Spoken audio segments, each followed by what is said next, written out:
Кайырлы күн достар, сіздермен бірге Амангүл Жұмабек қызы бүгін сіздерге өте тез дайындалатын нан палаудың рецептісін бөлісетін боламын. Нан палауымызды дайындауға ұсақ вермишель, пияз, қалаған етіңізді және бір үлкен сәбіз қолдансаңыз болады.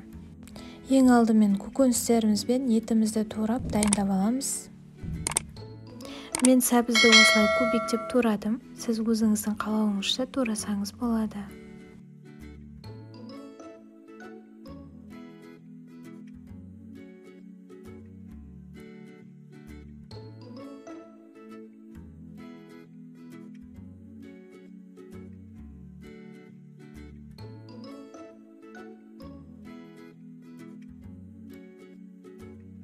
Енді табамызды қыздырып, үстіне вермишелерімізді салып, қызарғанша қуырып аламыз. Дәл осылай астын былғап отырып қуырыңыздар, өйткені асты күйіп, үсті қуырылмай қалуы мүмкін. Міне біздің вермишелеріміз дайын болды. Дәл осы түске енгеннен кейін оттан алып, бөлек ыдысқа салып аламыз. Енді табамызға май құйып, қыздырып, етімізді қуырып аламыз.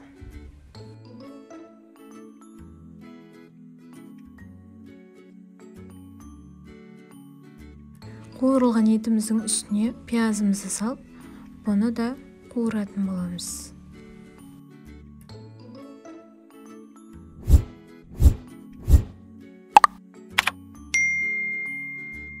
Енді сәбізімізді қуырамыз.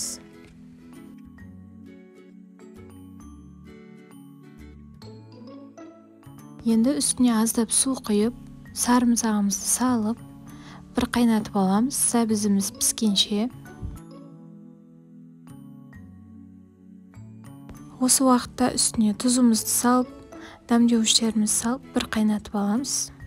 Сәбізіміз піскеннен кейін үстіне манағы қуырылған вермишелерімізді салып, су құйып, тағы да бір қайнататын боламыз.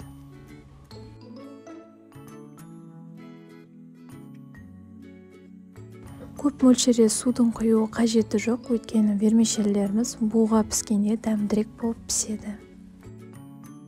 Біздің нан палауымыз дайын болды. Енді әдемі ыдысымызға салып, отбасымызға ұсынамыз.